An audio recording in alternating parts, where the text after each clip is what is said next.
This is Chicken Philosophy, the secret of the golden flower, part Trigenta sex, as we say back in the interdimensional coffee house. It's also Latin. A little bit of overlap there. It's 36. 6 times 6. It's, anyway, yeah, so, cool. Yeah, there's a few things to do before we get to that. First, of course, we have our beverage. And I thought, since we were reading something Chinese, presumably. Actually, it's Carl Jung. Occasionally, he makes reference to Chinese thought in a sort of problematic way. Close enough. That says basically Chinese, by the way. Did you notice the specs? What do you call those in America? Sunglasses? Gawks. Specs, I think, these are specs, those are gawks. I don't know the origin of these words, but that's what they say here in India. And here we've got some lavender chamomile tea spilling on the ground. In the Chinese tea ceremonies, unlike the Japanese tea ceremonies, it is customary to spill the tea everywhere, or so I've heard from a reputable source. Cheers. Ooh. Have to say, this blue tea, chamomile lavender, is pretty good. I might actually drink it again.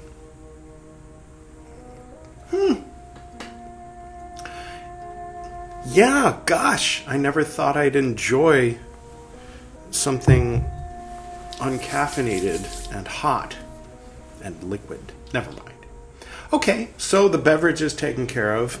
As for the incense, we have some lavender incense from the same brand, Satya, the same brand as the Nag Hammadi at your local head shop and here on Chicken Philosophy lately, as well as the dragon's blood that we used recently for something. I don't remember what that was. And also we used it on Esoteric Nerd episode 135, which, hey, this is the first time that I, very honored Frater BT, have spoken to you on Chicken Philosophy since Esoteric Nerd 135 came out, which was fun. That's fun. So I would suggest checking it out, but don't worry about it right now. Just clear your mind. We'll put it as an end screen at the end. I know we already did that once.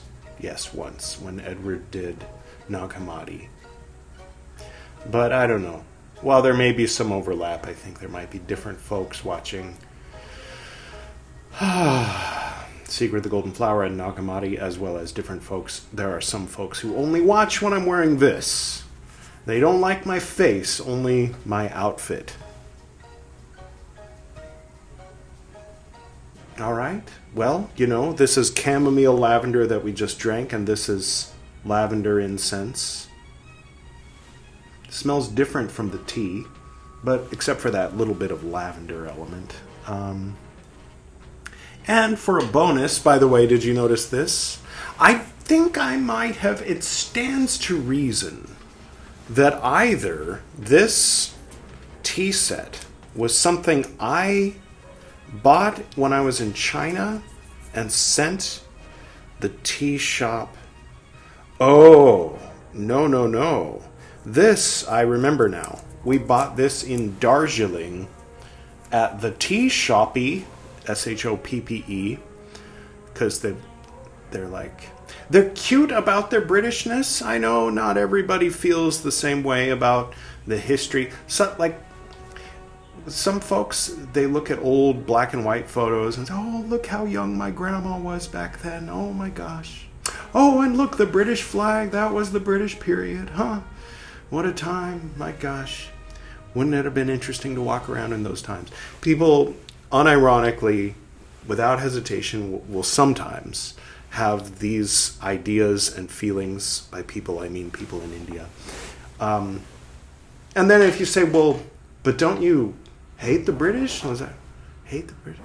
Oh, you mean, yeah, because they occupy? Yeah, well, yeah, fuck that. You know, yeah, we don't like being occupied, obviously. People will go, oh, this restaurant, oh, this has been here since the British period. Yes, this was very famous in the 1800s, 60 years before independence.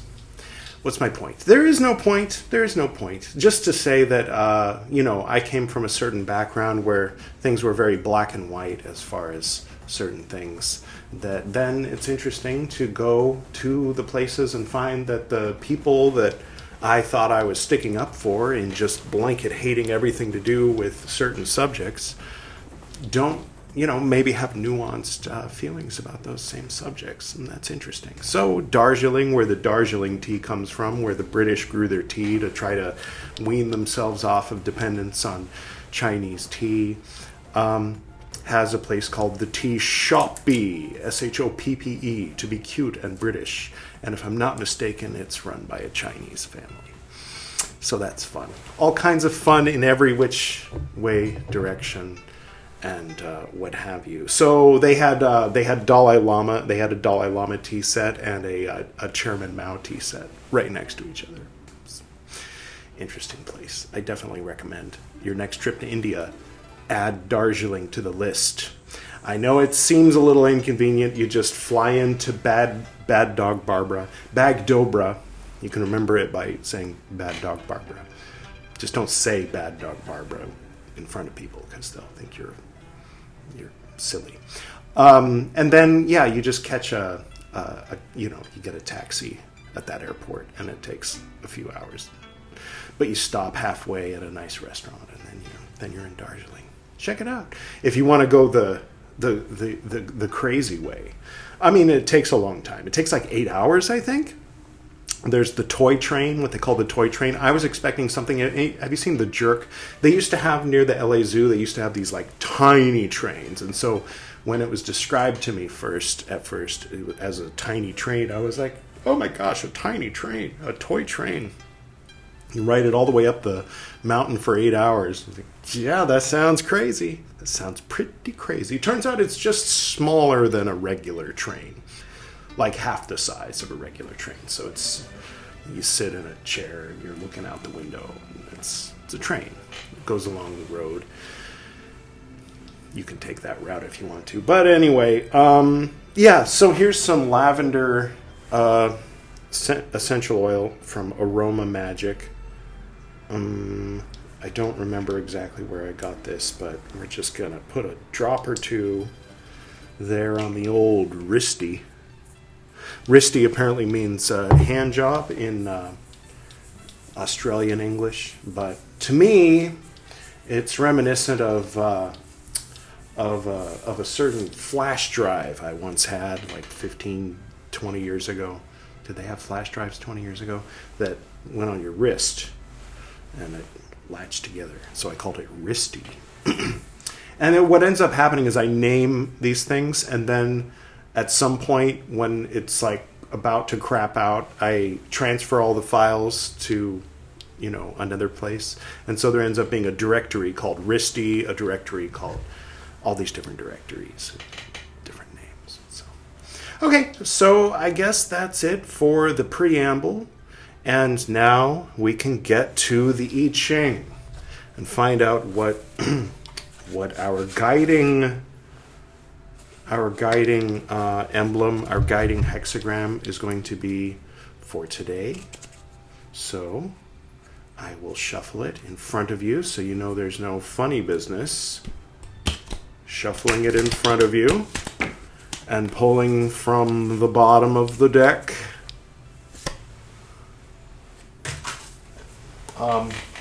Actually, I still don't know what it is. But, yeah. So watch out for these people. with their tricks. So it's figure 61. It's double solid, double broken, double solid. Editor Edward, if you would please turn up the music while I look that one up.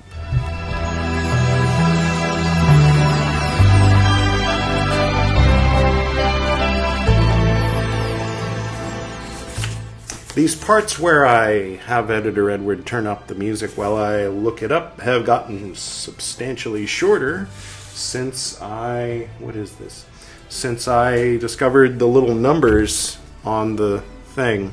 There's a number there. 61.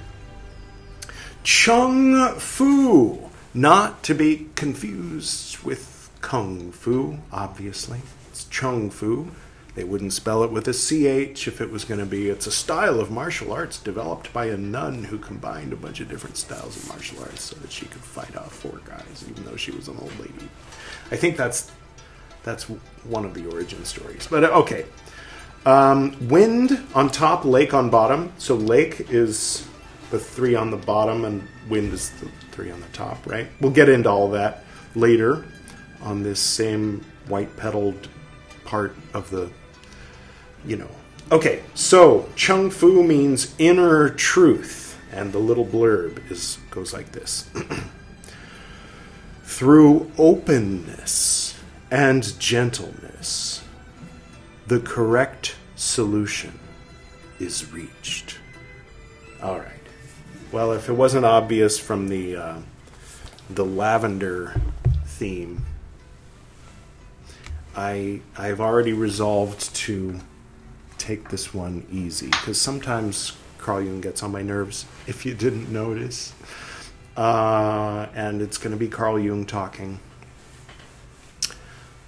But we're going to take it easy. I'm going to take another sip of this lavender chamomile, help chill me the fuck out, as they say in polite society.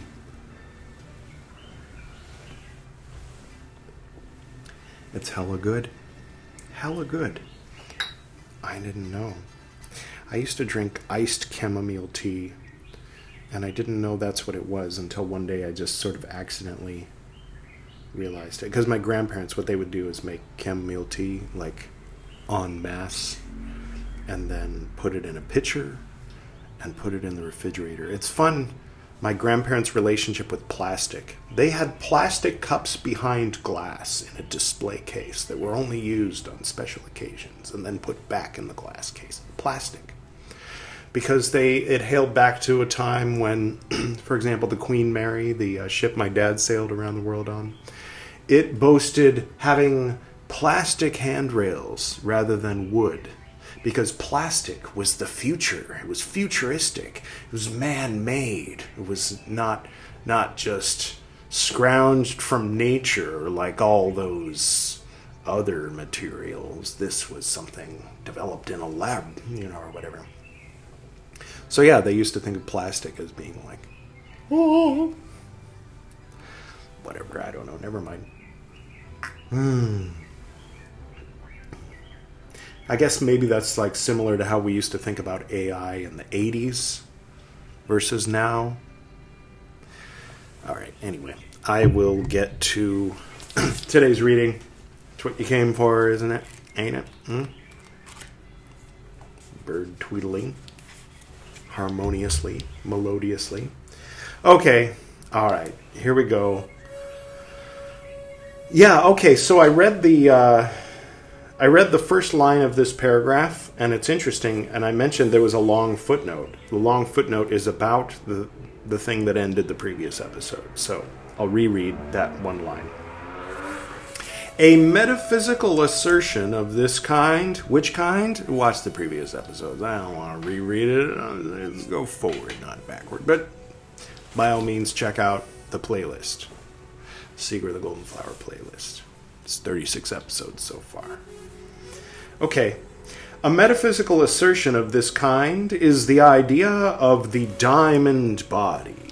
Oh, and just for clarity of information, rainbow diamond body is the Vajrayana thing perhaps the Tibetan Vajrayana thing, where one of our ongoing missions of learning is to learn at least as much as this one book, diamond, whatever, mandala thing. On the Shingon, we have the Shingon thing on Buddhist Books podcast, and that's Japanese Vajrayana. And then, can you tell when I'm just stalling so that I give enough time in between pointing to the corner? As if I point to the corner without enough time, then you don't see the second link, and that's annoying. Anyway, then we have the Padmasambhava on the same channel, which, yeah, I know. It's one specific thing. There's a lot to Tibetan Vajrayana Buddhism, and arguably the life and liberation of Padmasambhava isn't really central at all to any of it. You could say that it's a little bit revisionist, or not. It depends on who you ask, right? But what's my point? My point is there's a lot of things that are floating around in my brain which I am aware of as being Tibetan Buddhist, which means Tibetan Vajrayana Buddhist, right? Some Tibetan Vajrayana may be elements of the Bonpo tradition, which was the native tradition in the region of Tibet before Buddhism came in and took over. And then some of it, may have developed within Tibetan Buddhism, and so the little bits of information that are floating around, I'm keeping an eye out while we're learning about Japanese Vajrayana, because if I spot anything that's like, oh, I'm aware of this as being an element of Tibetan Buddhism, then we can, confidently say this is Vajrayana. If you went back to before Padmasambhava went and brought Vajrayana to Tibet, and you went to Nalanda University in Bihar before it got burned down by Muhammad bin so-and-so and his army, in the 1100s, then, if you spoke the native, local language or whatever and spent some time there, that's what you would learn. Vajrayana was popular at that time and place, and in a few other times and places. In a few other places in India, between the 4th and 7th and 8th centuries, right? 9th century, I'm sure it was up into the 11th and 12th centuries, right? Okay, what am I talking about? I have no idea. All right, well, let's move on then. Oh yeah, Rainbow Diamond Body is at least an element of Tibetan Vajrayana, if not an element of Japanese Vajrayana, and therefore original Vajrayana as well. We don't have any record of original Vajrayana. It all got burned down to the ground. We only have the Tibetan and the Japanese versions to look at, and maybe one or two other places that are more obscure that I'm not that aware of at the present moment. So yeah, when he says diamond body, he's referring to something from apparently Taoist alchemy, and who knows, that maybe there's a link somewhere in history. But that's just one level to approach these things on, the historical level. And I'm not intending to be looking away from or ignoring any other levels, kind of the astral, yeah, sure, I'm down to clown on those levels as well, but I'm also curious about the historical connections between things. All right, a metaphysical assertion of this kind. Freudian slip, metaphorical. I know Carl Jung would think so, but never mind. A metaphysical assertion of this kind is the idea of the diamond body, the indestructible breath body which envelops in the golden flower or the square inch space. Footnote. Okay, so one thing about that sentence, Carl Jung seems to be implying that the golden flower is the square inch space. And I directly stated at the end that that's right here. Maybe, but let's see what his footnote says, the tiny text. Here's the footnote. True. Our text is somewhat unclear as to whether by, quote, continuation of life, end quote, a survival after death, or a prolongation of physical existence is meant. Expressions such as, quote, elixir of life, end quote, and the like are deceptively ambiguous. Indeed, It is evident in the later editions that the yoga instructions are also understood in a purely physical sense. I'm not sure what you're talking about, honestly.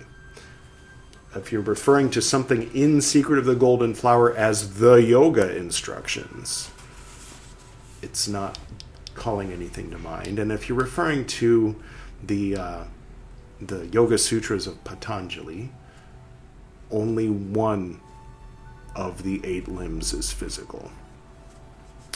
The rest of it is, you could say, mental, emotional. You could throw in a word like spiritual, but it doesn't really fit. Not to say that yoga is not spiritual or the Yoga Sutras aren't spiritual. I mean, there's elements, there's metaphysical things, and there's magic and stuff, you know. But as far as, no, I mean, well, spirit and its relationship with breath, there's plenty of breathing, especially in pranayama. I guess you could say pranayama is physical breath, physical air. I'll keep reading. Continuing the footnote, to a more primitive mind, there is nothing disturbing in this odd mixture of the physical and the spiritual, because to it life and death are by no means the complete opposites they are to us. Parentheses, particularly interesting in this connection, besides the well-known ethnological material, are the, quote, communications, end quote, of the English, quote, rescue circles, end quote, with their thoroughly archaic ideas, end parentheses. I have no idea what he's talking about. Maybe it made sense in his decade. Okay. Or I'm just ignorant of whatever it is he's referring to. The same ambiguity with respect to survival after death is present in early Christianity also. A lot of people talk about things that are present in early Christianity, and I just kind of want to know what the source is, because I've heard a lot of things and I've repeated a lot of things. And if somebody asked me the source, I'd be like, fucked if I know, which honestly is one big reason why I'm reading so many like source type things, so that I can say, you know, someone who's, oh, in Buddhism they say this. Oh, really? That's not what I heard. And it's like, well, obviously you haven't read Mahavagga 6, you know, or whatever, you know. Okay. Doodly-doo, the same ambiguity, yes. In early Christianity also, where it depends on similar assumptions, that is, on the idea of a, quote, breath body, end quote, the essential carrier of life. Parentheses, Gale's parapsychological theory would be the latest reincarnation of this ancient idea, end quote. I love the metaphorical use of reincarnation in the context of talking about early Christianity. It's a little bit provocative. But since in our text we also have warnings against superstitious use of it, for example, warnings against trying to make gold, we can confidently insist without contradiction to the sense of the text on the spiritual meaning of the instructions. In the conditions which the instructions seek to produce, the physical body plays an increasingly instrumental role because it is replaced by the, quote, breath body, end quote. Parentheses, hence the importance of breathing in yoga practice in general, end parentheses. I don't know if hence is the right word. Maybe this kind of reminds me of, might have been a better word to use there, Carl. I'm just saying. The, quote, breath body, end quote, is not, quote, spiritual, end quote, in our sense. It is characteristic of Western man that he has split apart the physical and the spiritual sides of life for the purpose of gaining knowledge. But these opposites exist together in the psyche, and psychology must recognize the fact. You're expecting a branch of science to acknowledge anything connected to the word spirit, other than delusions and things, hallucinations that make people think they're having a spiritual experience? Good luck with that, Carl. He did better than most, as far as that goes. Quote, psychic, end quote, means physical and mental. The ideas in our text all deal with this, quote, in-between, end quote, world, which seems unclear and confused to us because the concept of psychic reality is not yet current among us, although it defines our sphere of life. Without soul, mind is as dead as matter, because both are artificial abstractions. Okay? Whereas, I'm saying okay like you said that, not like I agree with you, but that's a thing you said. Okay, cool.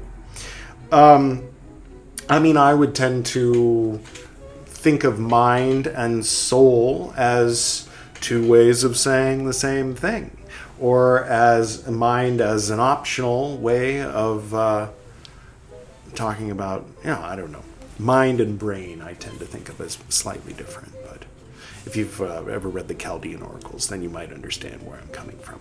The mind of the Father whirled forth in re-echoing roar, comprehending by invincible will ideas omniform. Right? Yeah, obviously. The ideas in our text, we already read that. Without soul, we already read that. Whereas man originally regarded mind as a volatile body and matter as not lacking a soul. All right, that's the end of the footnote. Okay. Thank you for the footnote on what you said. I think that might be Carl in the 60s or something, commenting on Carl in 1931 or whatever. This body, like everything else, is a symbol for a remarkable psychological fact, which, because it is objective, first appears projected in forms born of the experiences of organic life. That is, as fruit, embryo, child, living body, and so on. This psychological fact could best be expressed in the words, quote, "It is not I who live, it lives me." End quote. It's a good one. What are you quoting, though? I'm curious. The illusion as to the spiritual powers of the conscious leads to the belief, I live. If the recognition of the unconscious shatters this illusion, the former appears as something objective in which the ego is included. Yes. The attitude toward the... I see the difference there when I smile and say yes. That means Carl just said something I agree with. If I look and say, okay, that means I hear you. That was clearly stated and interesting that you said that. And I remain undecided as to whether it resonates with me or not. Anyway, not that you... the attitude towards the unconscious is then analogous to the feeling of the primitive, to whom the existence of a sun guarantees continuation of life. There's plenty of people of the civilized world who still think that way, even today. This characteristic feeling can assume grotesque forms, as in the case of the old... Now, just a reminder, I'm reading something Carl Jung wrote in 1991. I'm not saying these things, except that my eyes are surveying the words and repeating them aloud accurately. I'm not changing the words that I'm reading. All right, let's finish that sentence. This characteristic feeling can assume grotesque forms, even as in the case of the old Negro and... Capital N? Is that normal? I think that's normal. Okay. Who, angered at his disobedient son, cried out, quote, "There he stands with my body, but does not even obey me." End quote.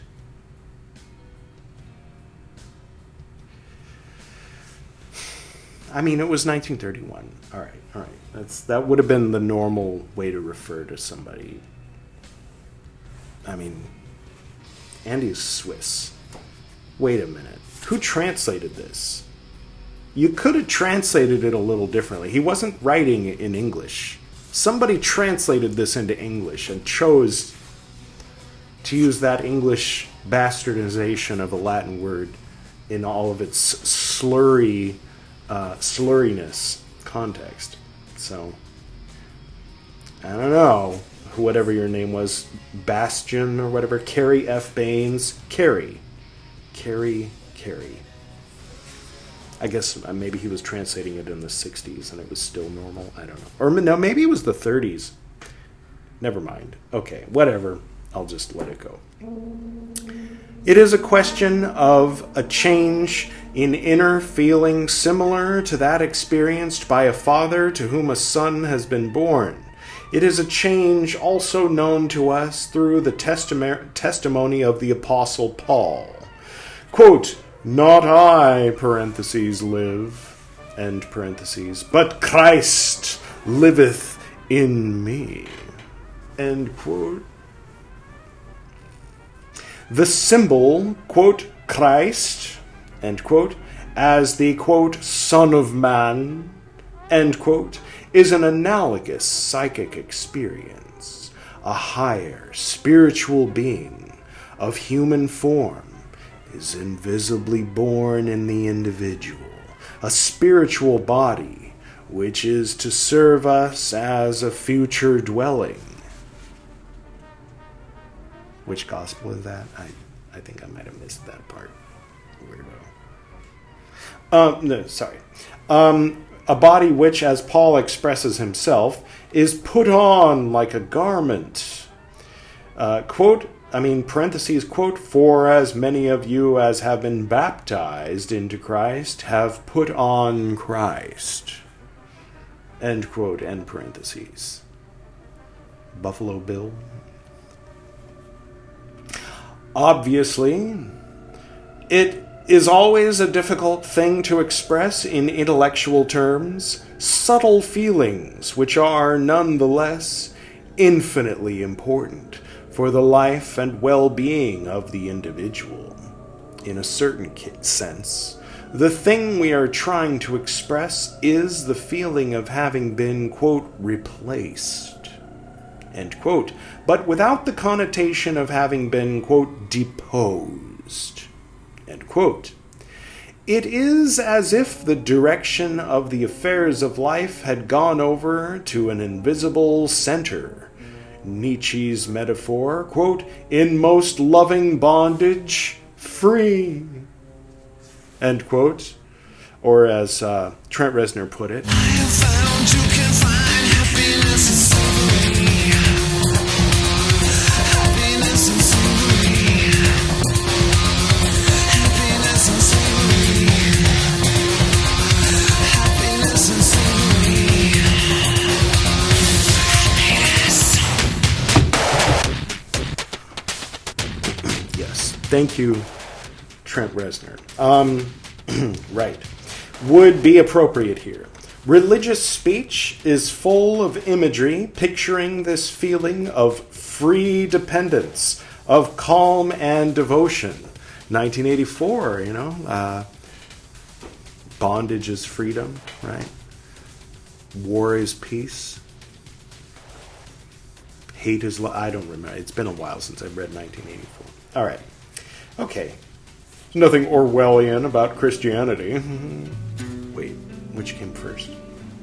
Obviously Christianity, and then Orwell exaggerated it slightly. No, it wasn't just Christianity, but that's in there a little bit, I'd say.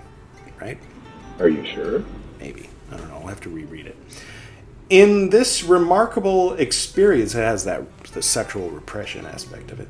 In this remarkable experience, I see a phenomenon resulting from the detachment of consciousness, through which the subjective, quote, "I live," end quote, becomes the objective, quote, "it lives me," end quote. Okay. This state is felt to be higher than the earlier one, it is really as if it were a sort of release from compulsion and impossible responsibility, which are the inevitable results of participation mystique. I went over that a few episodes ago and I've forgotten it, but it's okay. Parentheses. Frail in Liebvolstiem muss. I mean quotes, not parentheses. That was the footnote. Okay. This feeling of liberation fills Paul completely. Are you sure that isn't Timothy? Sneaking up behind him. BT, have some respect.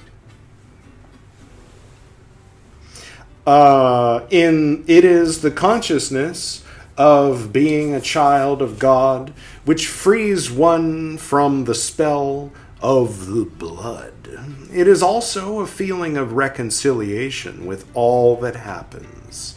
And that is the reason that, according to the Hui Ming Ching, the glance of one who has attained fulfillment returns to the beauty of nature. In the Pauline Christ symbol, the deepest religious experiences of the West and of the East confront each other. Christ, the sorrow-laden hero, and the golden flower that blooms in the purple hall of the city of jade, if you know what I mean, if you catch my drift.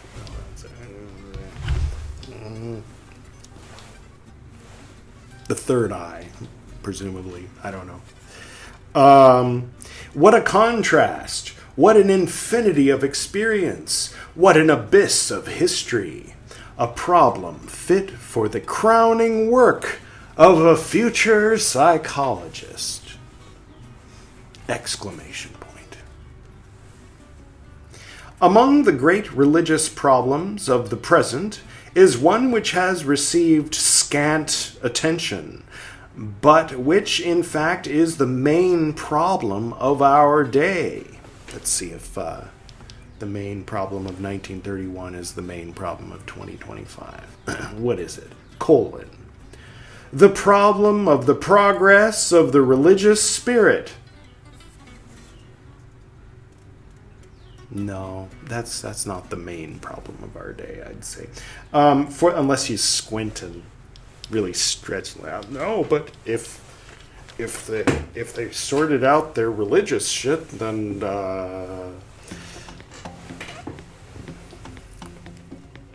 this wouldn't have happened, or whatever. Never mind. If we are to discuss it, we must emphasize the difference between East and West in their treatment.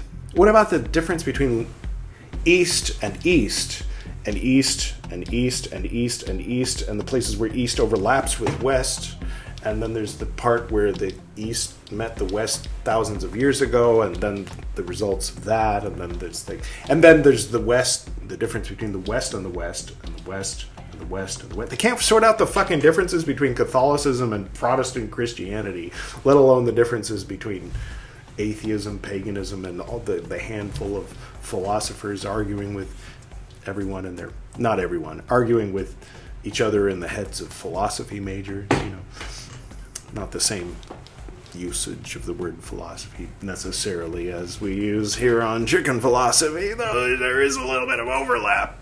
So Carl is saying, acknowledge the difference between East and West, as if East could be summed up in 17th century Taoist alchemy, and West could be summed up in Swiss 1930s agnostic Christianity, I guess, I assume.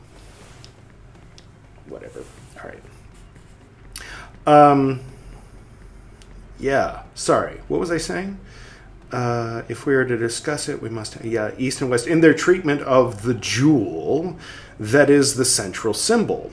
The West emphasizes the human incarnation, and even the personality and historicity of Christ, while the East says it's Krishna. No, he's going to ignore the fact that there's so many examples of exactly that thing in what he terms the East, and just point out one of the examples in which there's a contradiction in order to emphasize the fucking false dichotomy that he's trying to build up and maintain this idea that there's fundamental differences between us white folks and those Chinese. Sorry. I need some more chamomile. Did I finish my chamomile? I need some chamomile. Just a drop. Lavender chamomile. Lavender incense. All right. Chill the fuck out, Edward. Chill out. It's cool. It's cool. It's cool. Morons. Yes. Okay. The West emphasizes the human incarnation and even the personality and historicity of Christ, while the East says, quote, without beginning, without end, without past, without future, end quote. Oh, you mean exactly like in the fucking Judeo-Christian scriptures? Those exact same fucking words and turns of phrase? Alpha and Omega? Did you ever even fucking read the Bible and thought of it beyond the fucking surface level? Chill out, BT. Chill out. All right. In accordance with his conception, the Christian subordinates himself to the superior divine person in expectation of his grace, but the Eastern man knows that redemption depends on the work the individual does upon himself. Not according to thy faith, but according to thy works. Oh.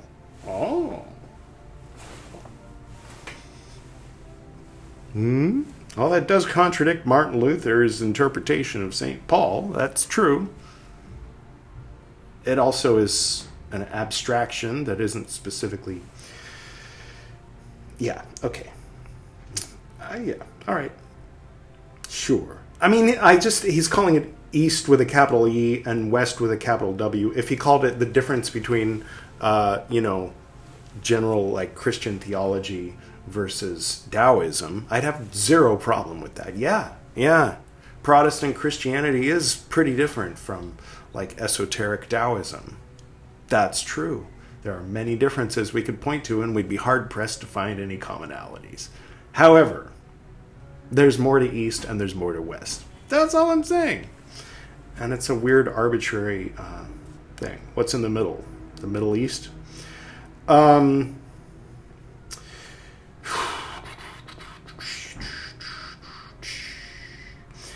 Right. Okay.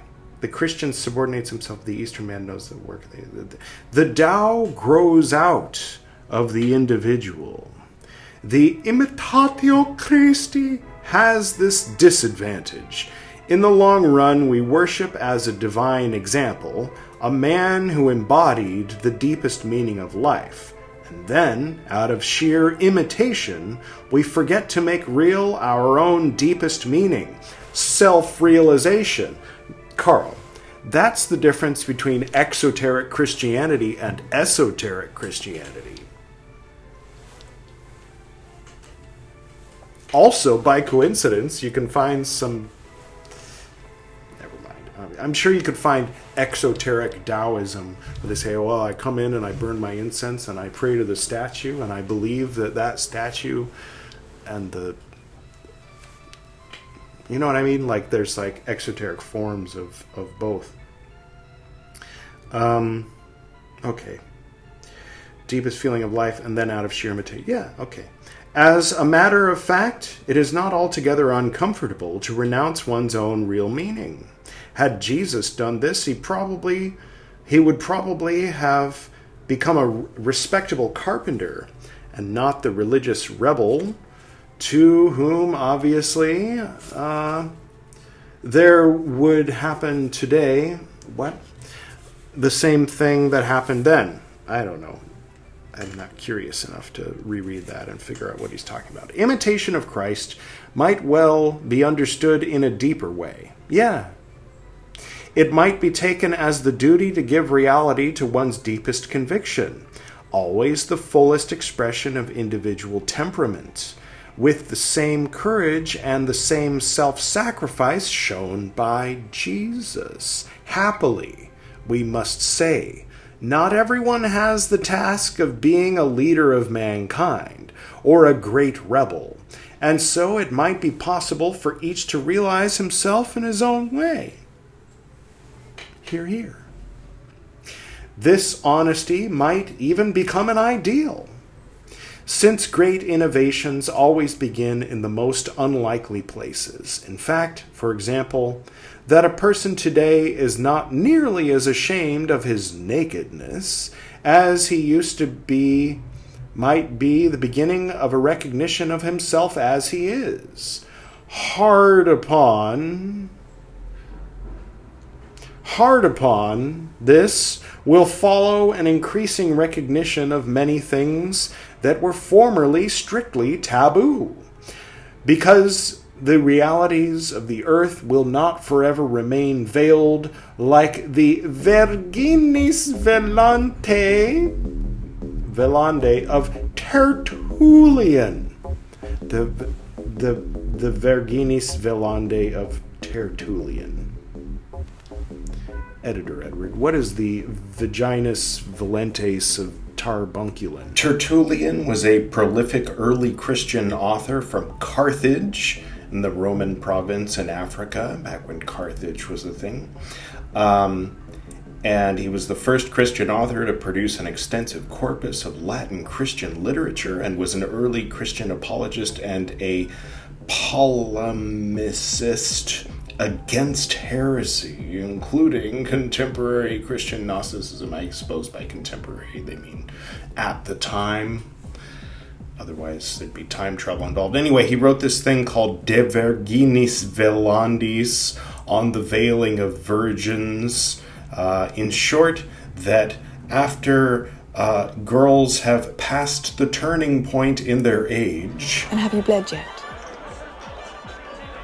Thank you, Circe. I assume that's what it means. That they should be veiled in church, just like the married women are veiled in church. It was a different time, apparently. Thank you, Editor Edward. All right. I thought we weren't going to bother him today, but we are. Just once. Moral unmasking is only one step further in the same direction. And behold, there stands a man as he is, and confesses to himself that he is as he is. If he does this in a meaningless way, he is a muddled fool. But if he knows the significance of what he does, he can belong to a higher order of man who makes real the Christian symbol, regardless of suffering. Oh, that's fun. Let me just take a moment with that one. I like that. Yeah. So don't exalt yourself, humble yourself, and be exalted. You see what you did there? Now, instead of being able to spot the assholes by the, oh, look how exalted I am, now you can spot the assholes because they're the ones walking around going, oh, yes, oh, only in the service of my Lord.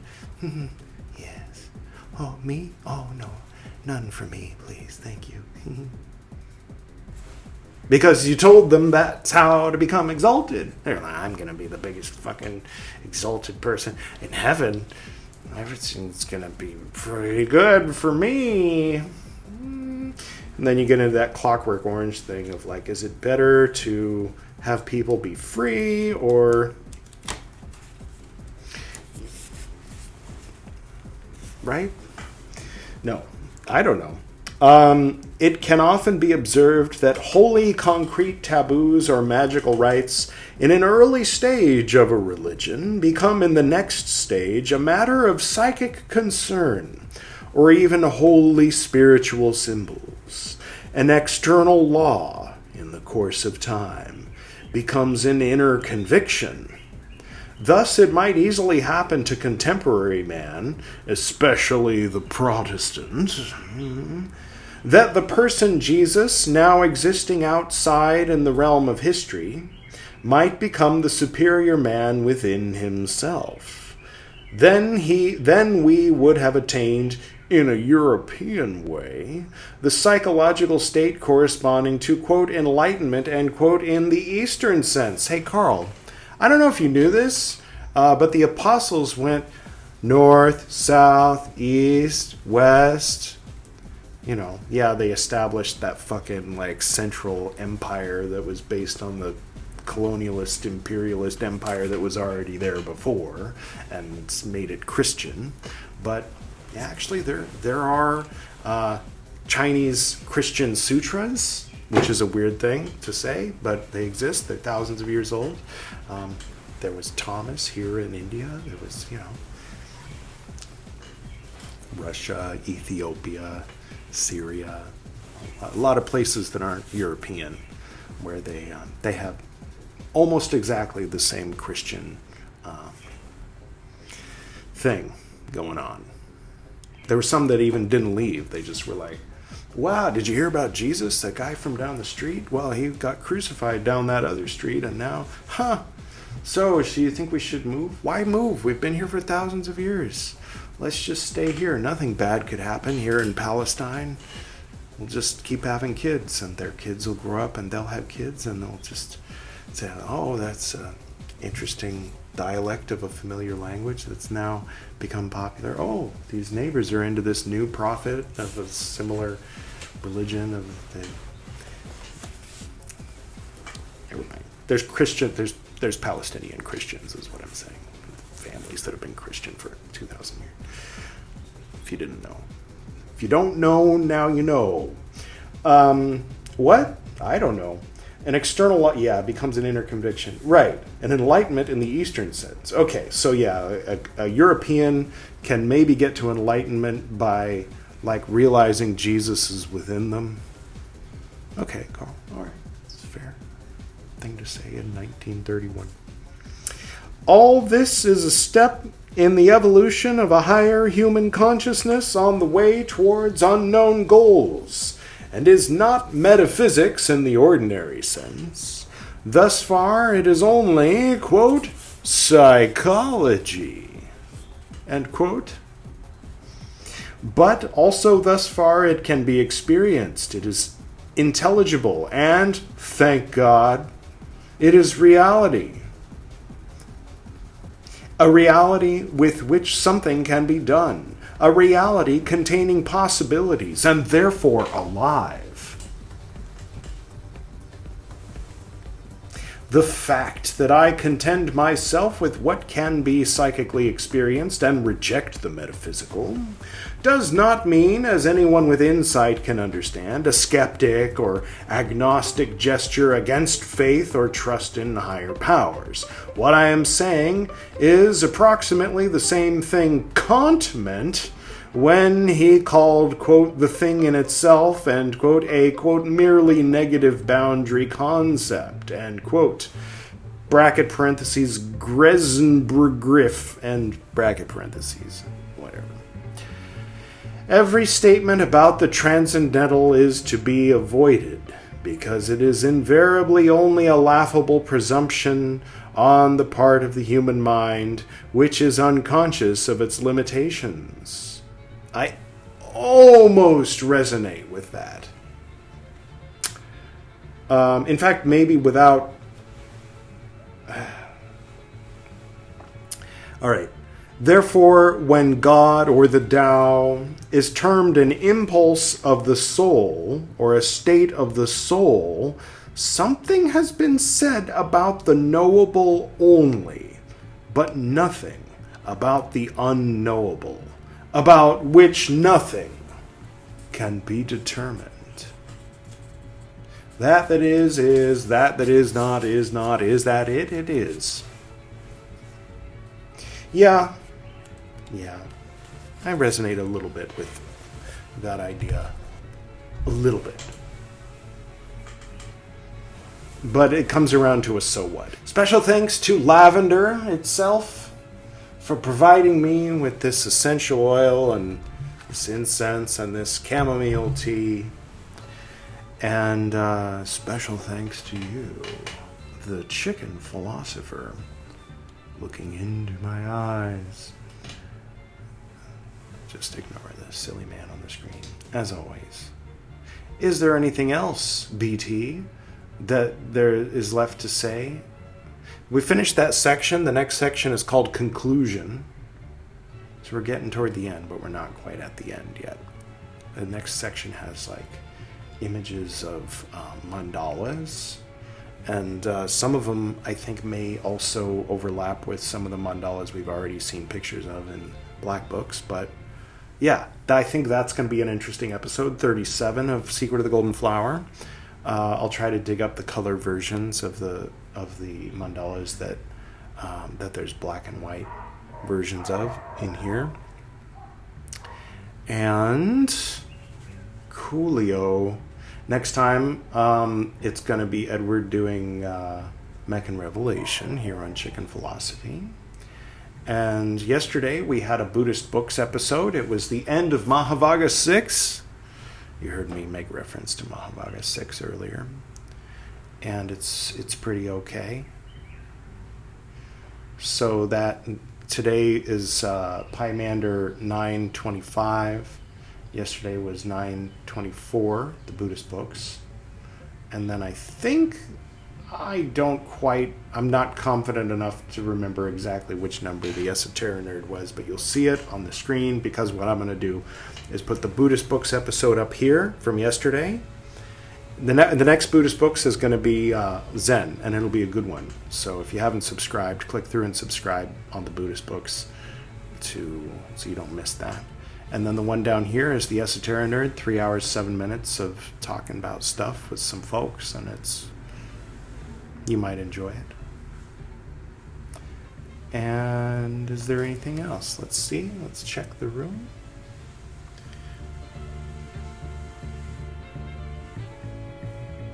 No, not really. I got this book, Team of Rivals. My buddy Chris has been trying to get me to read that book for 19 years. And I decided, you know what? Why not? There's an alternate universe version of Abraham Lincoln in the background of this book, New World Empire and Interdimensional Coffee House, which I wrote. So I'm looking at this as research for perhaps some future publication or work of art of some kind of mine, delving a little bit deeper into the 19th century in my alternate universe. It's an alternate universe thing. Okay, I guess we're done here. So I will, wish you all the best, and, blessings of the emotional support demon as well. He sends his best he can, which isn't very much, but it's the best. It's the thought that counts with certain things. Certainly with blessings, right? Until next time.